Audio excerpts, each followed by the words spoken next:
कसं काय चाललंय? आम्ही सगळे नॉनव्हेज लवर निघालो होतो फिश मार्केटमध्ये मस्तपैकी ताजी मच्छी आणायला। कोपरी ठाणे ईस्ट येथे मोठे फिश मार्केट आहे।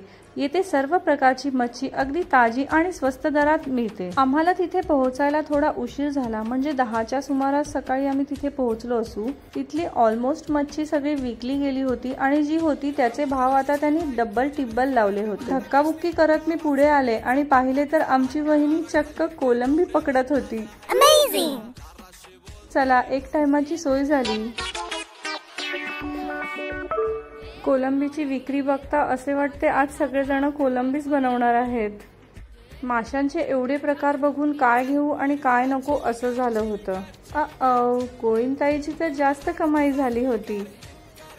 हा पण एक्स्ट्राचा पापलेट काही हातातून सुटत नव्हता। हलवा, पापलेट आणि सुरमई जसं काय बॉलिवूड स्टार सारखे किमती झाले होते। तरीही आम्ही कन्फ्युजन मध्येच होतो, काय घ्यायचं काय नाही घ्यायचं। शिंपल्यांवर असा काही स्कॅनर लावला होता जसं काही त्यात खरोखरच मोती सापडणार आहेत। फायनली हलव्याला हलवत आम्ही निघालो। पापलेट आणि प्रॉन्स तर जोडीला होतेच। माझा कॅमेरा ऑन बघून दादांनी क्यूट अशी स्माइल दिली, पण भाव काही कमी केला नाही। ही लाईन होती मच्छी साफ करण्यासाठी।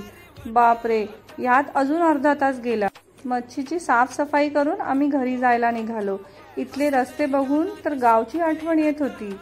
खरंच मानलं पाहिजे, ठाणेकरांनी सिटी अगदी ग्रीन ठेवली आहे। हसू नको वहिनी, घरी जाऊन तुलाच कामाला लागायचं आहे। मी तर मस्त माहेर पण एन्जॉय करणार आहे। ह्या फिश मार्केटमध्ये मच्छी आम्हाला खरोखरच स्वस्त दरात मिळाली, फक्त थोडं बार्गेनिंग हे करावं लागलं। आम्ही सर्व गरमागरम फिश फ्रायचा आस्वाद घेतो। तोपर्यंत तुम्हा सगळ्यांना बाय बाय।